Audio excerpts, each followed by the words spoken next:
Jai Om Vishnupad Srila Bhakti Rakak Sridhar Dev Goswami Maharaj ki Jai. Bhagavan Srila Bhakti Siddhanta Saraswati Thakur ki Jai. Jai Saparikar Sri Sri Guru Gauranga Gandharva Govinda Sundar Ju ki Jai. Sri Giriraj Govardhan ki Jai.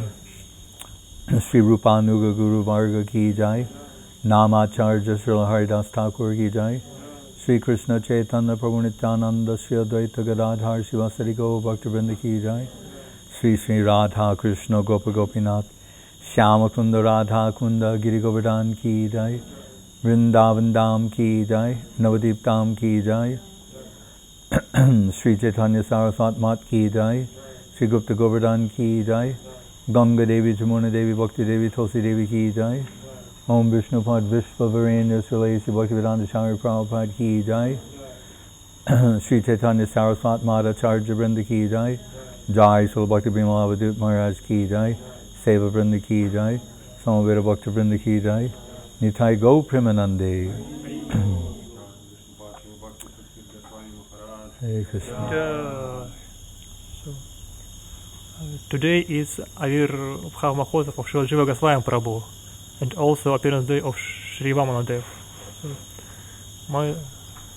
Can you say some about glorification of Srila Jiva Goswami? Srila Jiva Goswami Prabhu Avirbhav Mahamahosavati ki Jai. Да. And Baladev Vidyabhushan. Vamanadev. Sri Baladev Vidyabhushan Prabhu ki Jai. Да. Vamanadev. Vamana, avatar.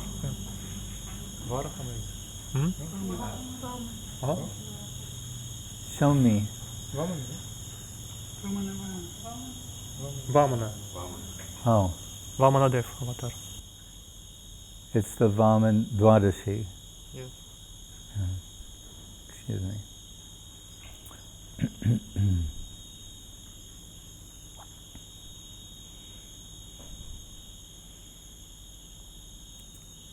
So, Srila Guru Maharaj and his prayers in Bhakti Vinod Viraha Dasakam has the line Jiva Abhirakshitam Shuka Shiva Brahma Samanitam.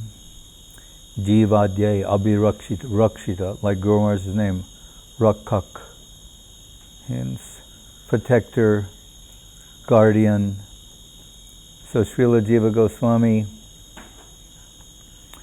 although he's the considered younger brother out of Rupa, and by extension Sanatan, his service to the Sampradaya is to protect the higher teachings of Rupa and Sanatan Goswami, where they're giving voice to really Mahaprabhu's teachings. So we see in Chaitanya Charitamritam and the Rupa Shiksha, Sanatan Shiksha, what they later express is what came to them from Mahaprabhu. And they're praying. Sanatan Goswami is praying to become, saying, I'm a fallen soul. What you ask of me is beyond my capacity, but it's like the sonnet to blindness, on blindness by John Milton. There's the famous line where he says, doth God exact day labor, light denied? Which means, does God expect something from you that's beyond your capacity? Sometimes devotees wonder about that. Are you being asked to do something that is far beyond what you're capable of doing? So he poses it in the form of a question, but really it's the answer to the question. Saying, would he expect something from me that I'm incapable of doing? No, there must be some way, by the grace of the Lord, puts us in a position when we're feeling that of seeking shelter and grace. So Sanatana Goswami Prabhu, he's presenting himself like that the seva that Mahaprabhu has asked of him is beyond his capacity. He's saying, but I have faith in you. I may not have faith in me and my ability, but I have faith in you. Mukam karoti bhachalam, pangolang hayate girim, yat kripa tamahang bande, Paramananda Madhavam, Sri Gurun Dinatarinam. Saying, by your grace, a dumb man can become the greatest poet, a lame man can cross mountains, a blind man can have the most extensive vision. So Mahaprabhu says, yes, I'm blessing you, I'm empowering you. And what is that sloka that comes in the Antya-lila with Ballabhacharya and Mahaprabhu?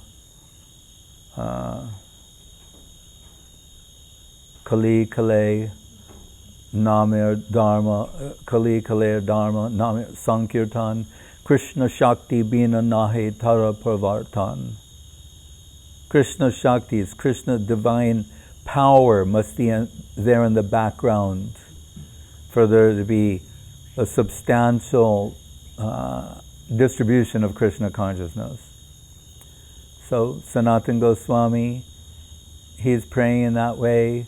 All great devotees are, Rupa Goswami, and they create so many wonderful books. Sanatana Goswami is the Bhakti Siddhanta Acharya, Sambandha Gyan, and Rupa Goswami, the Abhideya Acharya. But the service of Jiva Goswami is unique. Because that's the Rasacharya, Rupa Goswami. He's writing Vidagdha Madhava, Lalita Madhava, these type of works. Someone may come and challenge their legitimacy or their authenticity. It's the same with Sanatan. It's Jiva Goswami's seva to protect them and to give support. So we see in his work, his main work, particularly the Sat Sandarbhas, the 6 different Sandarbhas, including Bhagavat Sandarbha, so many quotes from Vedic literature to establish, to give the Shastric support and basis for the what's being expressed by Rupa Goswami and Sanatan. And we see this epitomized in his life in that story of the Digvijay Pandit. He's traveling around India for the sake of name and fame, arguing, debating, defeating. And he comes to Rupa Goswami. Is there some incense burning here? It's nearby. We can just move it to another position.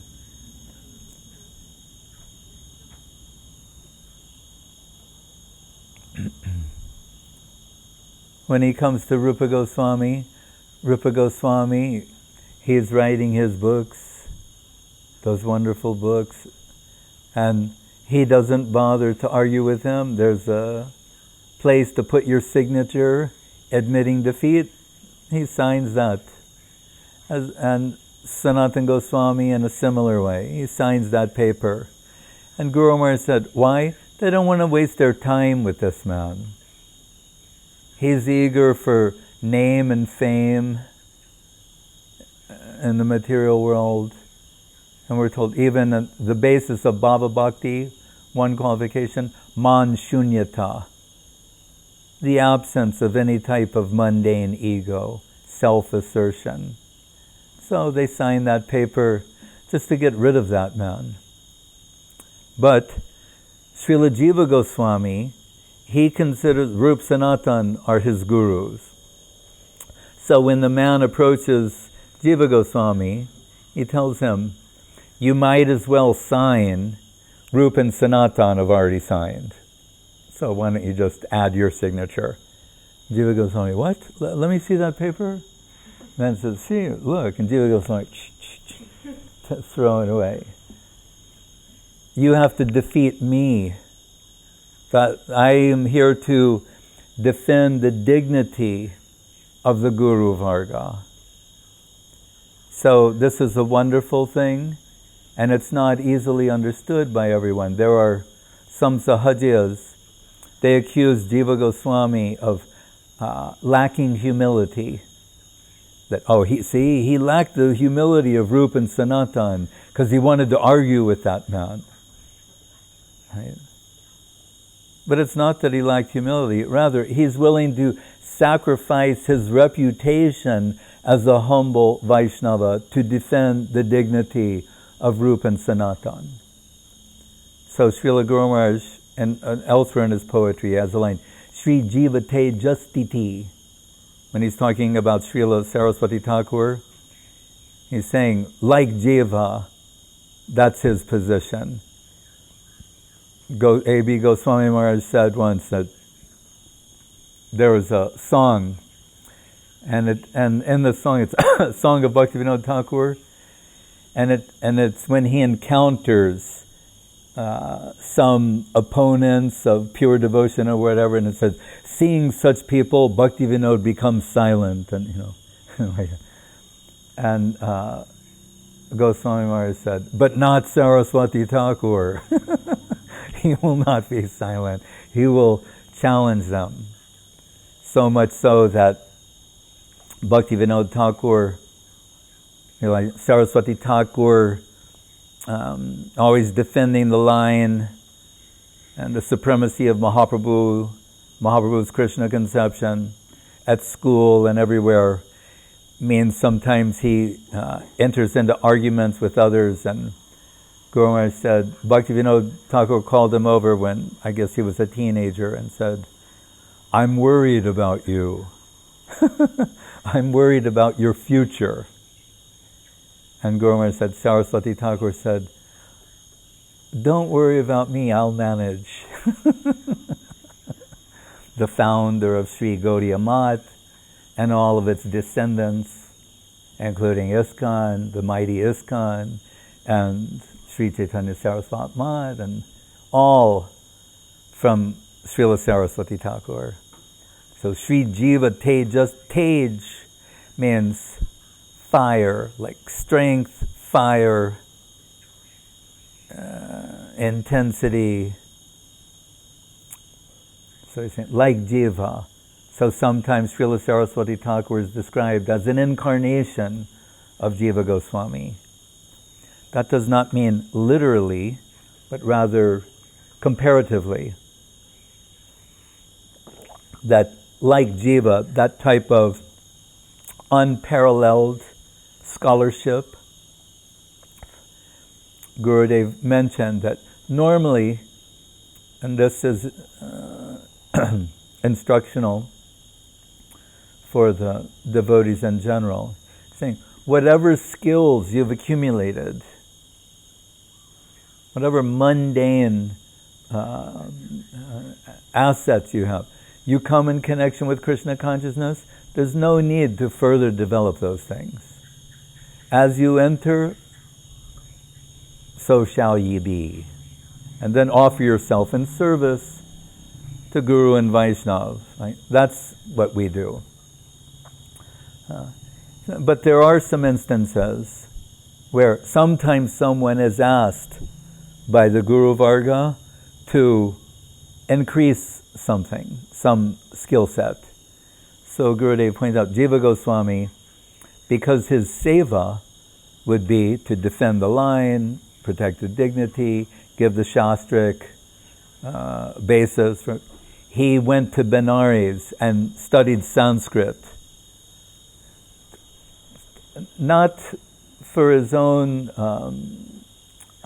esteem, I'll be known as a pundit, not like that, but he needed to key into what is acceptable in the society of that time. What will they accept as legitimate support? And so in that way, he studied. And we can say, it's the Leela, his pastime, but one of the works that appears through Srila Jiva Goswami also is the Harinamamrita Vyakaran, where he's showing through Harinam, different names of Krishna, teaching all the different aspects of Sanskrit.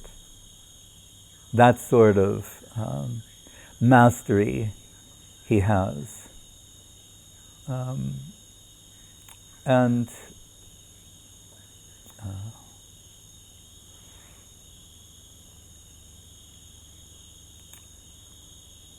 It's mentioned, we've heard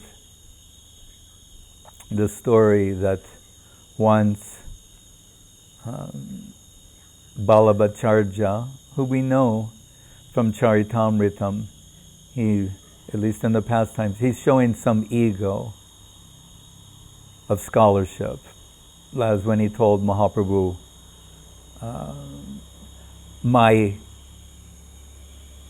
I can explain Krishna Nam in so many different ways, so many different names of Krishna. My commentaries on the Bhagavatam have surpassed Sridhar Swami, to which Mahaprabhu responded with a double entendre, saying, one who does not accept the Swami as a prostitute, because Swami, Shami, means husband. So Sridhar Swami, the principal commentator on the Srimad Bhagavatam, Mahaprabhu was saying, you don't accept him, then you're in the position of a prostitute. And one of the things he said, Sridhar Swami Prasade Bhagavata Jani Jagat Guru Sridhar Swami Guru Korimani. Saying, by the mercy of Sridhar Swami Prasade Bhagavat. That's how we know the Bhagavatam. It's by his mercy. Jagat Guru Sridhar Swami Guru. So we consider him the Jagat Guru. So I couldn't help notice that one aspect, Guru Maharaj has Rakhak, Bhakti Rakhak, which I rendered as guardian of devotion. But then there's the name Sridhar, and that can be discussed in different ways. But one aspect of it, again, alluding to Sridhar Swami, means the principal commentator, right? Whose opinion everyone shall accept. So, seeing this parallel, sometimes when I would write Srila Guru Maharaj letters, I would say, Sridhar Swami Prasade Bhagavata Jani Jagat Guru Sridhar Swami. And he liked that. it gave him some happiness, and Gurudev liked it.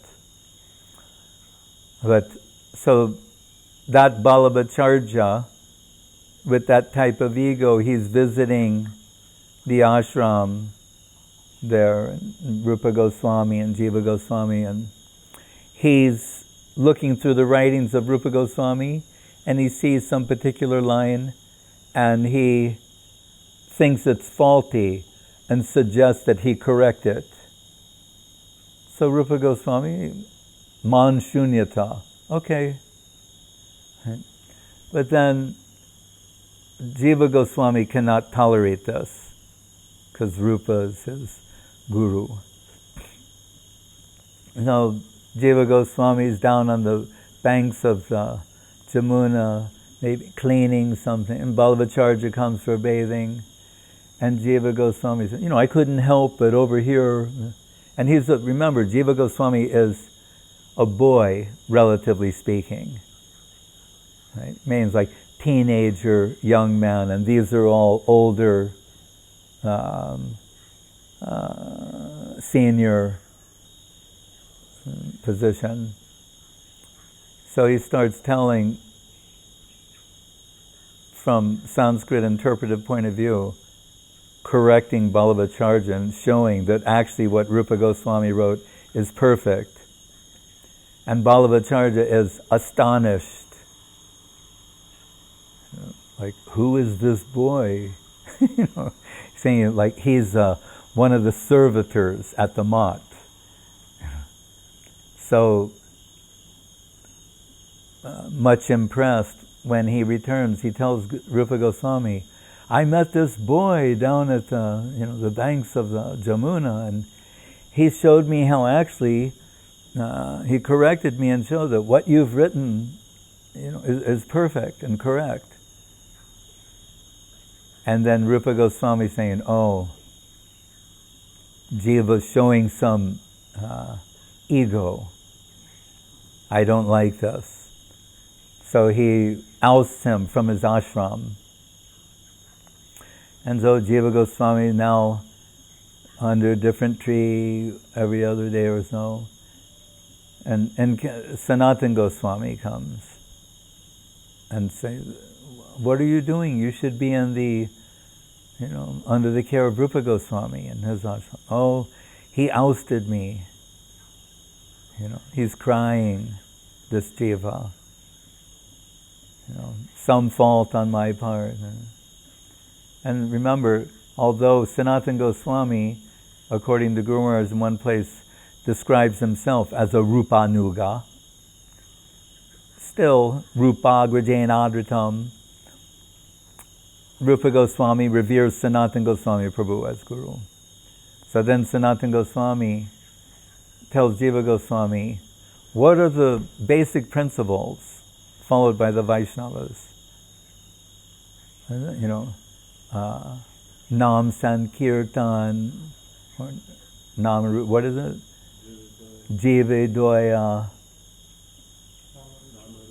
Namaruchi, Vaishnava Seva, Bhagavata. But Jiva Doya, being merciful to the Jivas. Yes? So there is one Jiva, he's under the tree crying. Can't you be merciful to him? Practice Vaishnava Dharma. So, and you see at Radha Damodar, that is the deities of Jiva Goswami, and there is the samadhi of Rupa Goswami and his bhajan kutir, and see how Jiva Goswami arranged his samadhi will be some distance away, not next to Rupa Goswami, but sufficiently distant away. That type of reverence he has for Rupa. So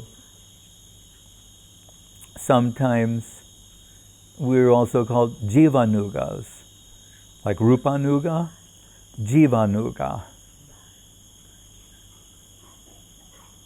And he has his position in the upper world in Krishna Lila.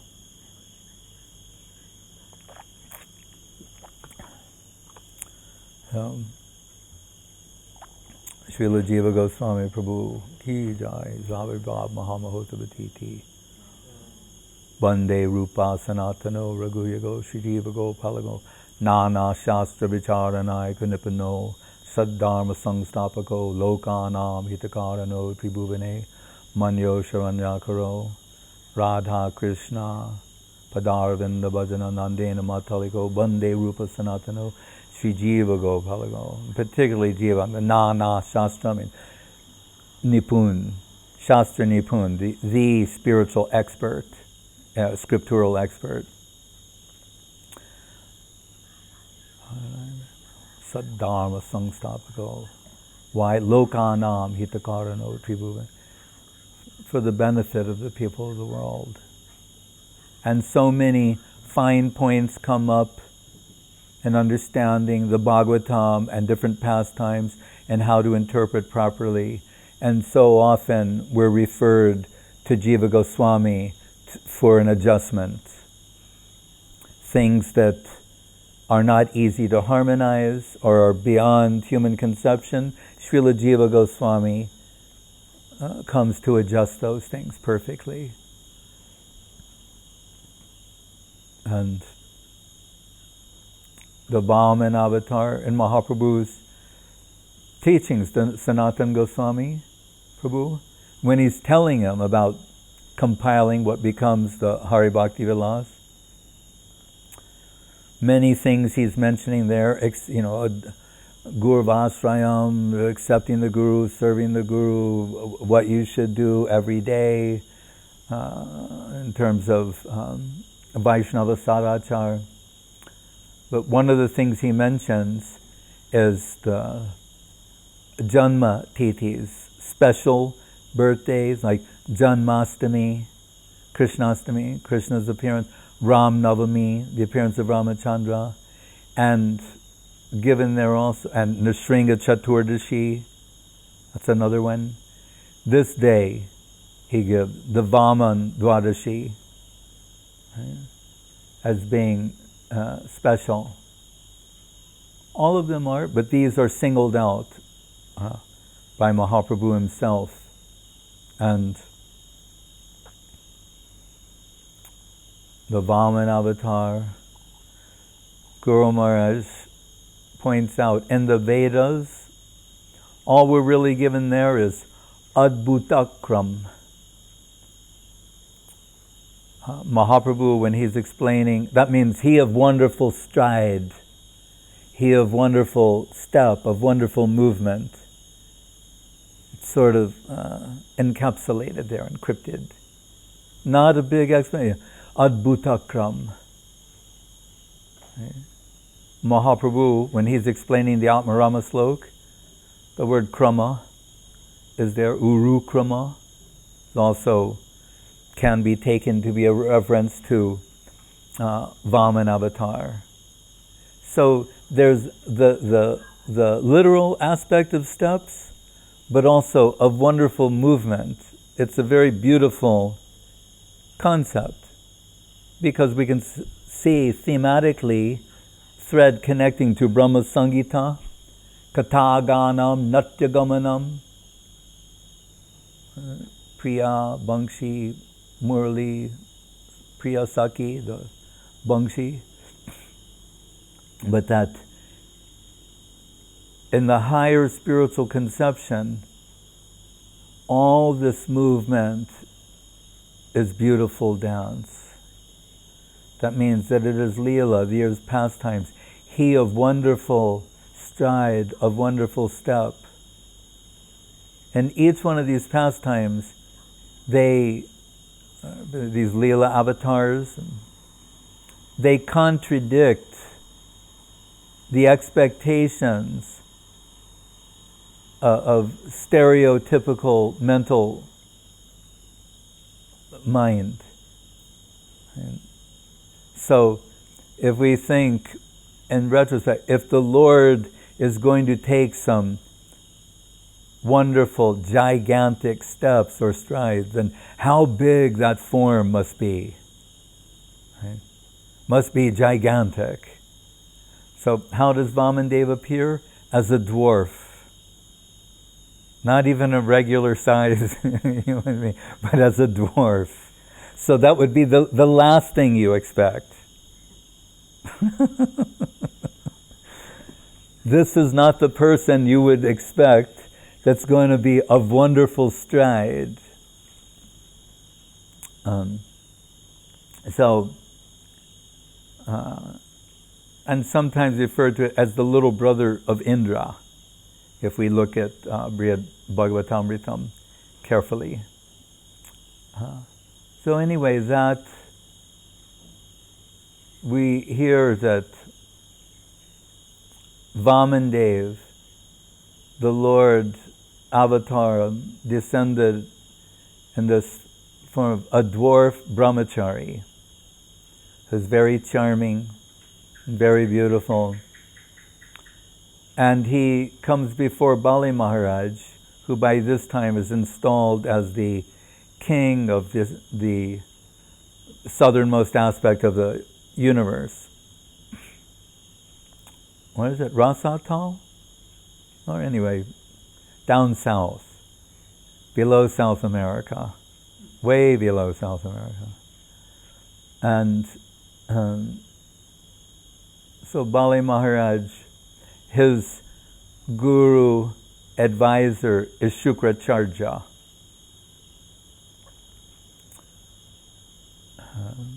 who's has a skewed way of interpreting the scriptures, away from the devotional line, Atmanivedanam, offering oneself. So, observing the qualities and characteristics of Vamandev, seeing how beautiful he is and his Vishnu-like persona and qualities, he's very suspicious of him. And the Vedic system is a king, you come before the king, you can make some request, the king will fulfill your request. He is offering, can I serve you in any particular way? Can I help you? Because it's the king's position to make sure all the inhabitants of the kingdom have their necessities. And people, they're modest, they're not asking for ridiculous things. It's not like that. The people are also qualified, but if there's some need, some adjustment necessary, they can go before the king, request that, he happily grants it, and everyone's happy. So the king, Bali Maharaj Shukracharya is kind of like, watch out for this one. He's like, wow, he's so charming, this little dwarf brahmachari. So he's got an umbrella like these, and he's dressed very nicely and beautiful, effulgent, look very sweet. And so Bali Maharaj said, can I offer you anything? And he said, 3 steps of land. And the king, he's like, obviously you're an inexperienced person, you don't understand. I understand you live in seclusion or you don't interact with society, you don't know what's beneficial. For 3 steps of land is nothing. What will you do with that? And Vamandev said, well, actually, I've heard that it's detrimental spiritually to have more than you need. Like we hear in Upadeshamrita, Atyahara prayasischa prajalpo niyamagraha. Collect more than you need, eat more than you need. You should be modest, accept the minimum. So I don't want to take, what would I do with more than that? So, and what he's saying, but he's so small, 3 steps, it's not even the steps of an ordinary man, but if you insist, it's just, that's all I'm asking, just 3 steps of land, please. And Shukracharya is saying, don't do it. And he tells him, what is it? I forget how many ways, but it's maybe 6 instances where you can lie, you can get out of a difficult situation.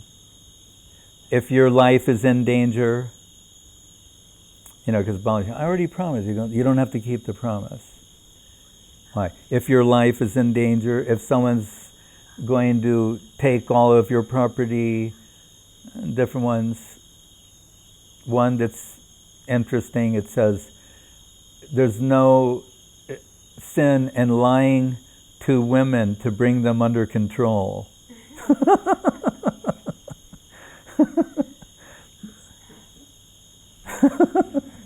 It's in the Vedas. It's in the Puranas.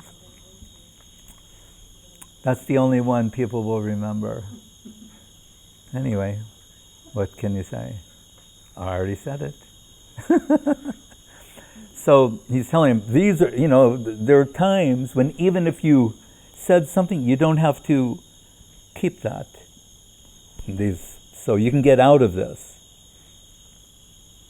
But Bali Maharaj, his heart's feeling some type of inspiration. No, he's charmed by Vamandev, and also he's the Mahajan Bali. It's not like he's some how would you say, a devotee from the lower section. Right? He's actually one of the 12 Mahajans. So he neglects the advice of Shukracharya and grants Vamandev his wish for the 3 steps of land to be taken by this dwarf.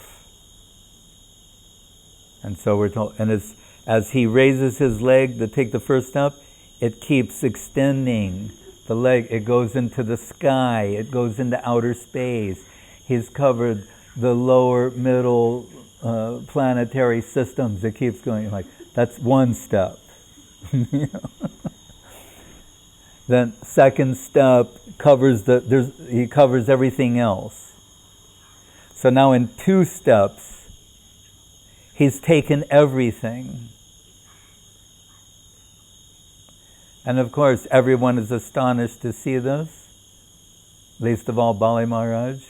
But then Vamadev turns to him and said, "Don't cheat me. You promised 3 steps, and in 2, I've already taken everything. I want my 3rd step." And then what does Bali Maharaj do? He presents his head. And that is what Vamadev wanted all along. Atmaniveda, he wanted him to surrender. The Yasyaham Anugranami Harishe Tadanam Shanai. When Krishna favors you, he takes everything away from you so that you can at last surrender yourself. But whenever we hear that, we get nervous. We think, well, there's a couple of things I need. Can take everything else, but don't take my iPhone.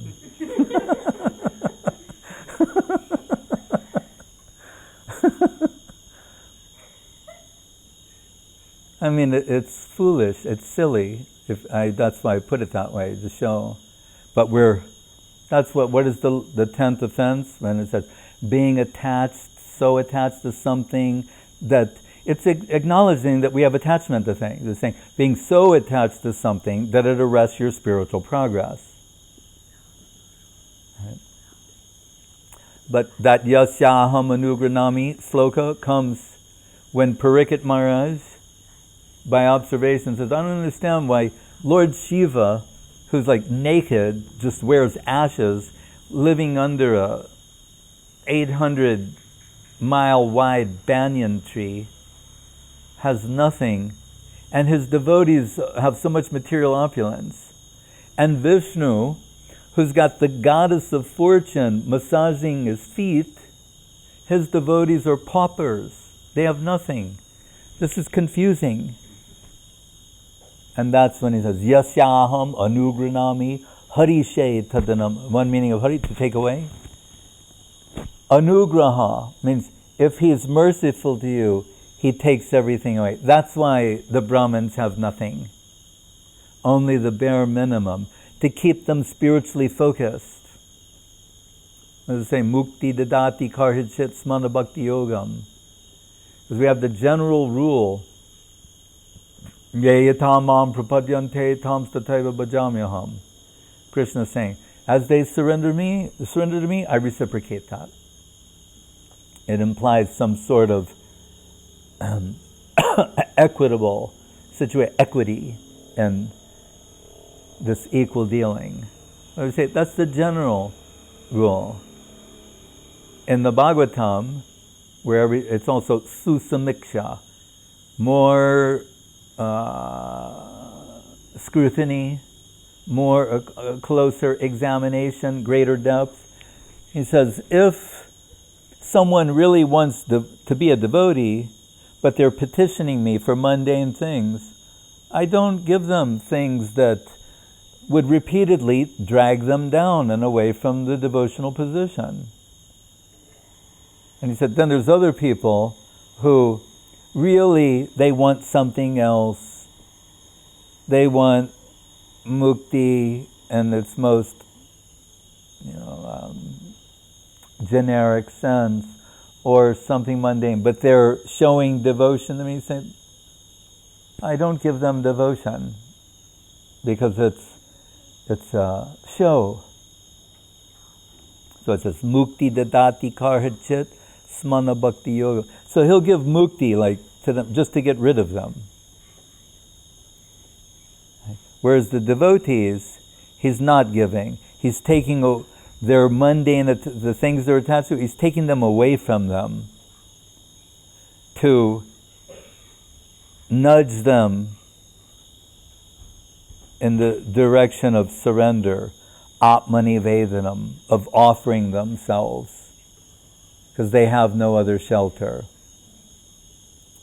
But that said, in the Naparayeham sloka, Niravaja Samyudam, in the Bhagavatam, Krishna, in the presence of the Braja Gopis, he's saying, the type of devotion, the love and affection that you have for me in your hearts, I can't reciprocate that.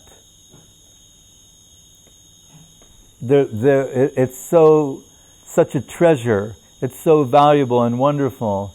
There's nothing I could give to you that would be commensurate.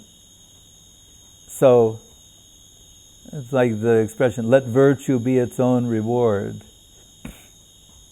But we can say this much, that one thing he does in response to that is descend as Sri Chaitanya Mahaprabhu, Sri Chaitanya Avatar. Sureshanam Durgam Gati Ati Shaino Panishadam Muninam Sarva Patalinam Madhurima Vinir Yasho Prema Pashu Pala Ambujam, I forget, but where he takes the position of the Braja Gopis and becomes their canvasser. He descends in the world and is canvassing on behalf of Radharani and the Braja Gopis. How great is that?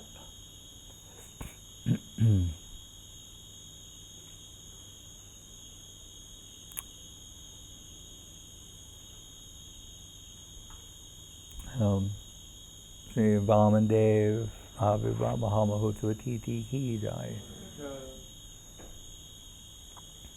Any questions? There is one question from one of our visitors. His name is Andrei, but question is quite deep. So he asked, what mood is prominent in Mahaprabhu? His mood of devotion to Lord, or his relation, his internal rasa? What was the first one? What is prominent in Mahaprabhu? His mood of devotion to the Lord, or his mood of relation, his internal rasa? Well, the way it's been described is Nam Sankirtan, Bhakta Kori, Bahiranga Sangha Kori, Nam Sankirtan, Antaranga Bhakta Kori, Rasa Aswadan. So we're told the time for the Yuga avatar, it coincides with this curiosity, kutuki, that's been awakened in Mahaprabhu to relish the position of Srimati Radharani.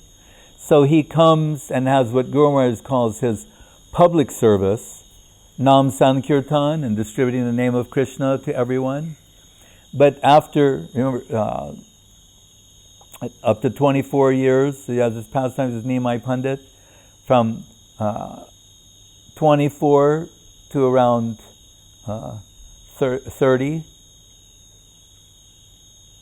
traveling India and other parts, South India and other parts, Vrindavan, everywhere.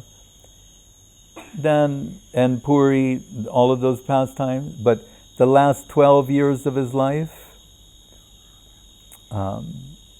behind closed doors with Srup Damodar and Ramananda Roy, tasting rasa, and particularly, what does it say? The Uddhava Darshan, which is a way of saying the Brahmar Gita, which means the divine madness expressed by Srimati Radharani in separation from Krishna. This he was relishing 24 hours a day for the last 12 years of his life behind closed doors and reading what mentioned. Jagannath Balavanatha, Gita Govinda, Krishna Karnamrita, in the works of Vidyapati and Chandidas. Gita Govinda, did I mention? So, but in his earlier, his Nimai Pandit pastimes, the first 24 years of his life, we can say the Bhakta Bhav. And sometimes he's showing Varaha Dev. He's showing different types of moods. And Devi Bhav at the house of Chandrasekhar Acharya, where he's showing Adya Shakti, but also Rukmini, and so all the different aspects that would go from Devi of this world to Dwarka queens to Braja Gopis. But that's before he takes sannyas. After he takes sannyas, he's flooded with this mood. Kahan Krishna, Prananath Murli Vadan, Kahan Karun, Kahan Pan, Brajendra Nandan. He's madly searching for Krishna at that point. And internally, Radha Bhavaduti Subalita. This is the revelation of Chaitanya Charitamritam. We worship Sri Chaitanya Bhagavat of Vrindavan Das Thakur, but this insight into the ecstatic emotional interior of Sri Chaitanya Mahaprabhu is only fully expressed with ontological basis in Sri Chaitanya Charitamritam, which is our principal scripture.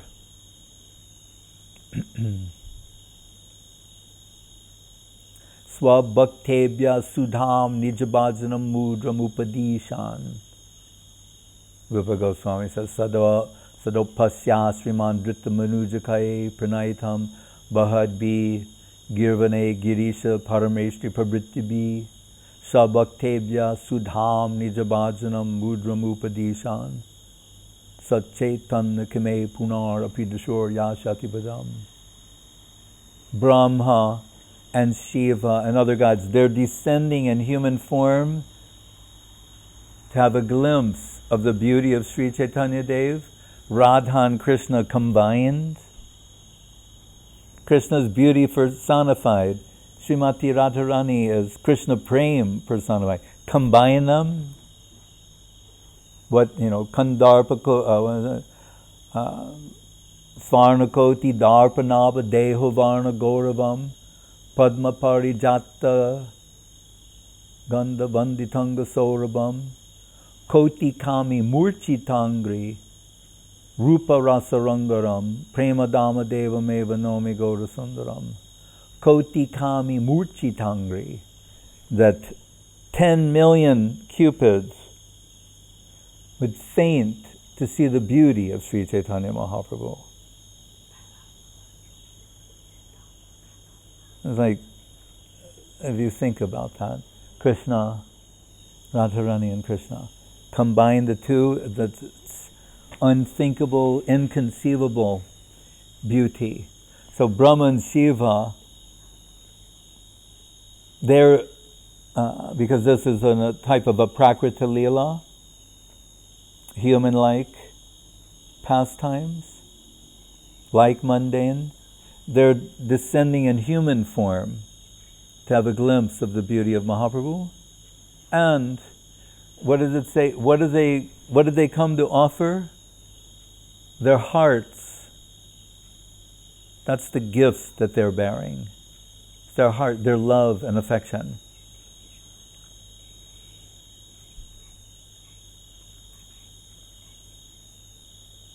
And we see, as we were alluding to earlier, Sanatan Shiksha, Rupa Shiksha, really Mahaprabhu's teachings.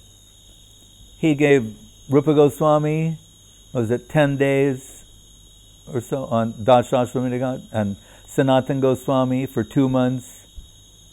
And through them, and as today, Jiva Goswami, Gopal Bhatta Goswami, Raghunath Das Goswami,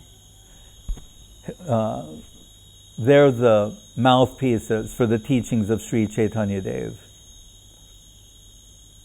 But really, his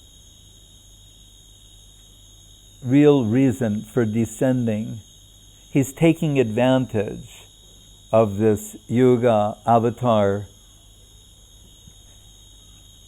necessity and fulfill that obligation. Advaita gives him release. You know, what you've come to give, it's you've flooded the world in Krishna frame. Now, because it's, why is that perfect? Because it's Advaita. He's credited.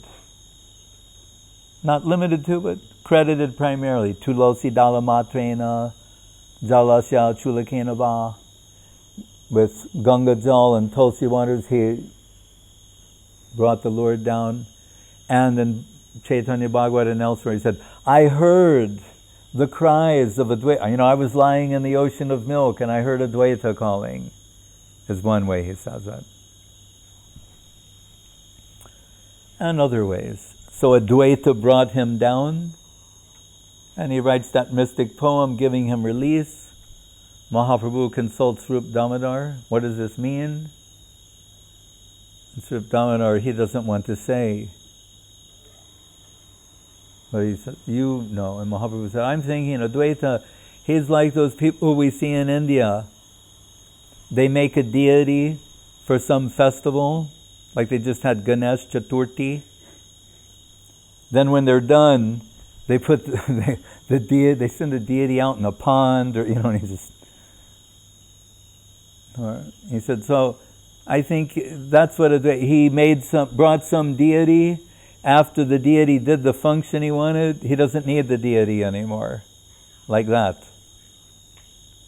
But Srup Damodar doesn't really want to deal with us because of further implications. But that's the signal that Mahaprabhu can now, public service, now private life, behind closed doors with Srup Damodar and Ramananda. Rasa Ashwadan, Radha Bhava Duty Subalita, to the maximum. Unleashed Mahabhav of Srimati Radharani incessantly, constantly, for the last 12 years of his manifest pastimes.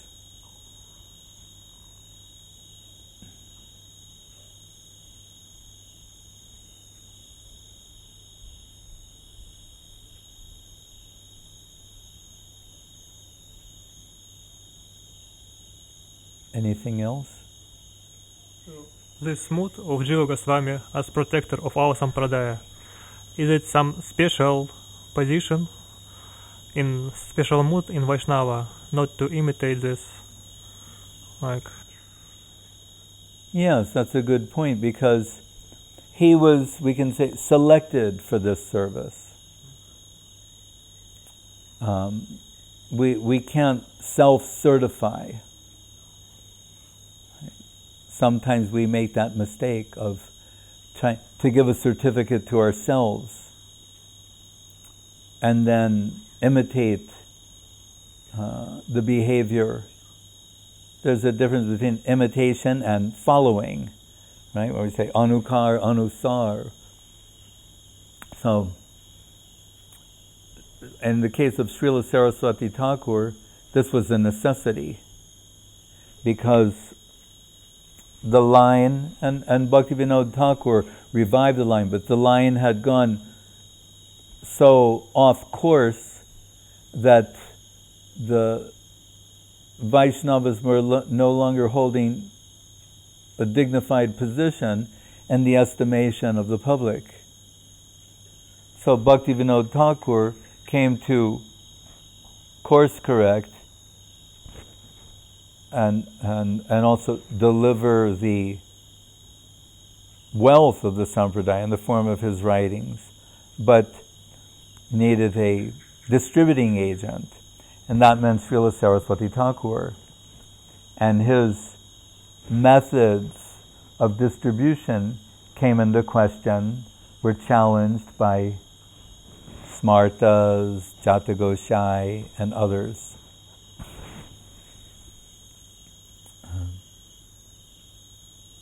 And like with the sacred thread, there's some objection to them giving the sacred thread to not only non-Brahmins, but you could say outcasts. And Guru Maharaj will reference Jiva Goswami to show he predicted that a time will come when a Mahajan will do this. Says he also said that position is Brahman, but the way a son of a Brahmin is a Brahmin. He still has yet to achieve full qualification. Anyway, so Srila Saraswati Thakur, he is taking that position to defend the dignity of the line Bhaktivinoda Thakur. And interestingly, Guru Maharaj, Bhakti Rakak, guardian of devotion, he's protecting the dignity and giving support to the positions of Srila Saraswati Thakur. When he arrived in Vrindavan wearing saffron cloth, flanked by two disciples in Western dress, he was attacked. I mean, not physically, but sometimes even, but verbally and otherwise. They quoted Sanatana Goswami Jagadananda incident, where when Jagadananda Pandit is in Vrindavan under the care of Sanatana Goswami, sees he's wearing a saffron turban. And he's saying, "Oh, that's from Mahaprabhu?" And he said, "No, from Madhusudan Saraswati." Or, "What? That Mayavai?" He's ready to strike Sanatana Goswami, and Sanatana Goswami, "Oh, calm down. Yes, you're right. Actually, this color is not fit for a Vaishnava." So they use this statement to say, Sanatana Goswami Prabhu, the leader of all he says that saffron, it's not fit for Vaishnavas. So Guru Maharaj said, he compared Saraswati Thakur in that sense to Napoleon. He said during the Austro-Hungarian War, where they're fighting back and forth, and then the young general Napoleon is put in charge, and the tide turns. Now the French are winning this war. And the king calls his generals in and says, "Why are we losing?" And their answer was, "There's this new general on the other side, and he doesn't know how to fight properly." "Oh, that's why we're losing. He doesn't know how to fight properly." They said, "Yes, because they had certain formations, and there's a traditional way you fight. You go for the weakest position. He would go to the strongest position and take them down there." So Guru Maharaj said, the general has to survey the field and make a judgment call. Saraswati Thakur observed the modern world, and he saw, particularly in India, this they respect. Just like we live here in Thailand, we see how much respect they have for the monks. So in the Vedic culture, and particularly in India, and even up to that time, they respect the saffron dress. Someone is in white, they don't give the same sort of regard for that. So, and to show, sannyas ashram is the highest aspect of varnashram, of the highest ashram. But the white dress of the Babajis, Rupa and Sanatan, is considered higher. So he's saying, Pujala Ragapat, Gaura Babange, Matala Sarujana Vishaya Range. One rung removed, one level below, in service to Rupa. He's showing Varnashram, the highest aspect of Varnashram, in service to Rupa and Sanatan. And Srila Guru Maharaj mentioned once that they were in, his party was in a place in Bangladesh where they established a monument to Raghunath Das Goswami.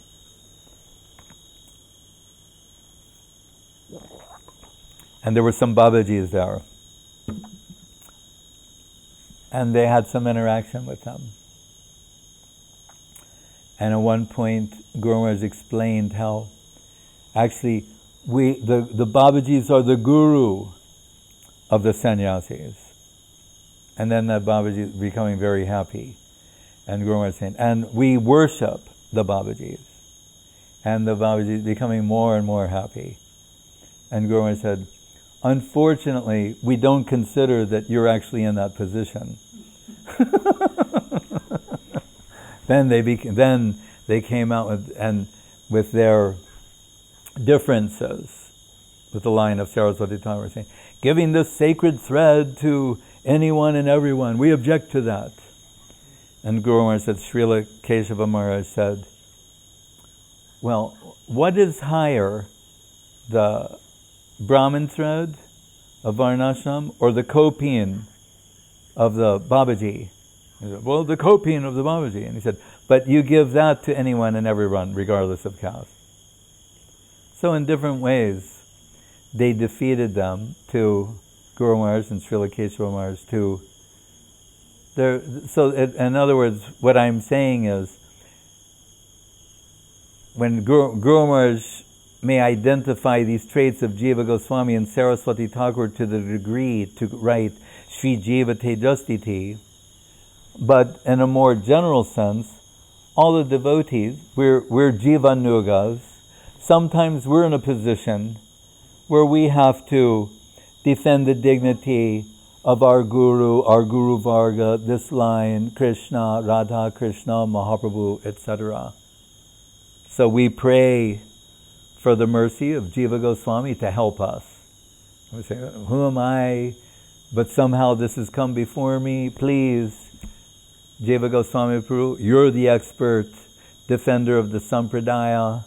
Help me in service to our Guru Varga. We can also pray like that. Hare Krishna. Anything else? Have you necessity to study works of Srila Jiva Goswami? I read, I appreciate it very much, but I think it was just intellectual approach, not real. Well,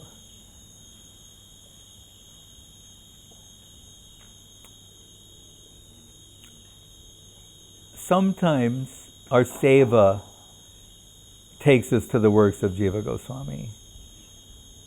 As I just said, we may have to become acquainted with Siddhanta, some of us, out of a necessity of service to the Guru Varga.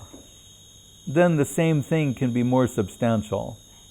What we want to avoid is just reading out of intellectual curiosity. That is never helpful. You know,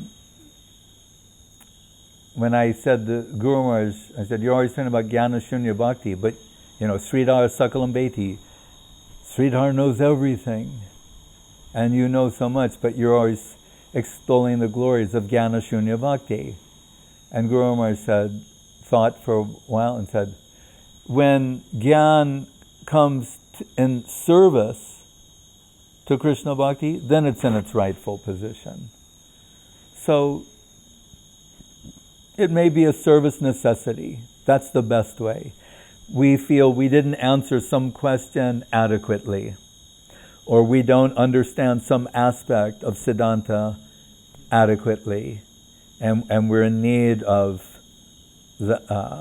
some kind of internal adjustment and expansion of our understanding to serve the Siddhanta. That will take us to the pages of the works of Jiva Goswami or other writings. That's what Guru Maharaj said. We may feel in our representation there was something lacking, and that will send us with increased scrutiny in our study. Then it can be considered service, as opposed to just satisfying our intellectual curiosity. But we should be on the guard for that, because part of those instructions to Sanatan and Rupa, they're similar. Remember the Bahu Grantha. Rupa Goswami, Bhakti Rasamrita Sindhu, is advising against reading too many books for the sake of enhancing one's scholarly reputation. There must be a reason that he's included that there, and I think we know. We know that.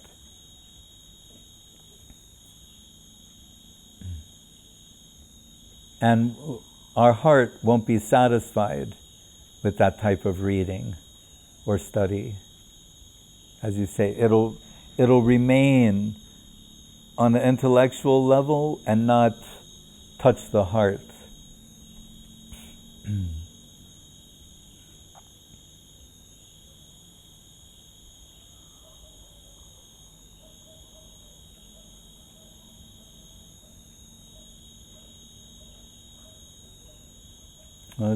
Evam Prasanna Manaso Bhagavad Bhakti Yogita Bhagavad Tattva Vigyasam Jnanachaya Ahoitukam.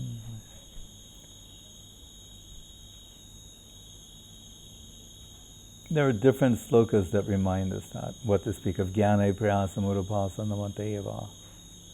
Not that type. But again, that Brahma, he also says, Janantu Eva Janantu Kim Bahukta. What? Name Bibo, I forget. Manasa Vapasu, Manasa Vapasu. Avan Manasa Gotra. Anyway, Brahma is saying, others may think they know about Krishna, but I don't have much to say on this. But where does he say that? In the Brahma Stuti, these 40 or 50 prayers that contain so much of Gaudiya Siddhanta, what we preach. That person, I don't have much to say on this, but what he does say is of the highest quality and beautiful and comprehensive. But it's not a mental or intellect. He begins with Jnana Priyasam Urupasa Namateva, more or less.